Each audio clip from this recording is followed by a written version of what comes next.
नमस्कार शेतकरी मित्रांनो. तर आतापर्यंत आतुरतेने वाट पाहणाऱ्या शेतकऱ्यांसाठी महत्त्वाची म्हणजे शेतकरी कर्जमाफी. मित्रांनो, शेतकरी कर्जमाफीबद्दल मोठी बातमी समोर येत आहे. यामध्ये मुख्यमंत्री देवेंद्र फडणवीस साहेब यांनी आज राज्याचा अर्थसंकल्प मांडला. यावेळी त्यांनी शेतकरी कर्जमाफी संदर्भात मोठी घोषणा केली आहे. तर मग काय आहे कर्जमाफी संदर्भातील मोठमोठ्या घोषणा, तर जाणून घेऊया. कोणत्या शेतकऱ्यांना मिळणार कर्जमाफी आणि कोणत्या शेतकऱ्यांना मिळणार अनुदान. तर मित्रांनो, मुख्यमंत्री देवेंद्र फडणवीस साहेब यांनी आज राज्याचा अर्थसंकल्प सादर केला. यावेळी त्यांनी शेतकरी कर्जमाफी संदर्भात मोठी घोषणा केली. राज्यातल्या शेतकऱ्यांच्या कर्जमाफीसाठी समिती स्थापन केली आहे. तर 30 सप्टेंबर 2025 पर्यंत पीक कर्ज थकीत असलेल्या शेतकऱ्यांना मिळणार 2 लाख रुपयांपर्यंत कर्जमाफी. आणि या कर्जमाफीसाठी पुण्यश्लोक अहिल्याबाई होळकर शेतकरी कर्जमाफी योजना ही योजना जाहीर करण्यात आली. आता या योजनेनुसार ज्या शेतकऱ्यांचा 2 लाखांपर्यंतचं कर्ज हे थकीत आहे त्यांना आता कर्जमाफी मिळणार आहे. एवढंच नाही, तर जे शेतकरी बांधव कर्ज घेऊन नियमित परतफेड करतात अशा पात्र शेतकऱ्यांना 50,000 रुपयांपर्यंतचं प्रोत्साहनपर लाभ देण्यात येईल, अशी ही घोषणा मुख्यमंत्री देवेंद्र फडणवीस साहेब यांनी आजच्या अर्थसंकल्पात केली.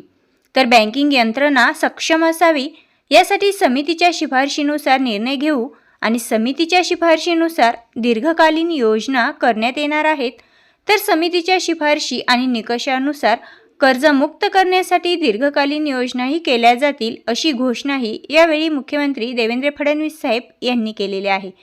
तर मित्रांनो, गेल्या काही दिवसांपासून शेतकऱ्यांच्या कर्जमाफीचा मुद्दा हा चांगलाच पेटला होता.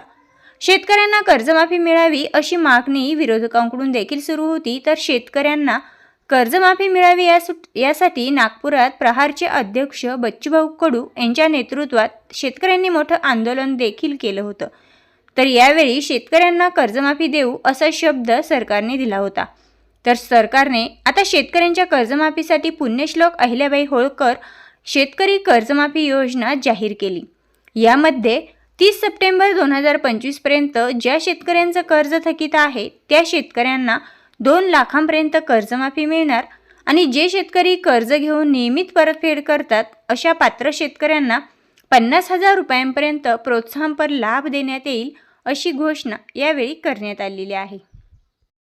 तर मित्रांनो, एकंदरीत संपूर्ण शेतकऱ्यांसाठी आनंदाची बातमी आहे की आजच्या अर्थसंकल्पीय अधिवेशनात माननीय मुख्यमंत्री देवेंद्र फडणवीस साहेब यांनी राज्यातील संपूर्ण जिल्ह्यांमधील पात्र शेतकरी बांधवांना 2 लाखांपर्यंतची सरसकट कर्जमाफी मिळणार आणि जे शेतकरी बांधव नियमित कर्जफेड करताय त्यांना 50,000 रुपये प्रोत्साहनपर अनुदान मिळणार. ही शेतकऱ्यांसाठी अगदी आनंदाची आणि महत्त्वपूर्ण अशी अपडेट आहे. मित्रांनो, माहिती योग्य वाटल्यास आपल्या इतर शेतकऱ्यांना नक्की शेअर करा. पुन्हा भेटूया अशाच माहितीसोबत. तोपर्यंत जय हिंद, जय महाराष्ट्र.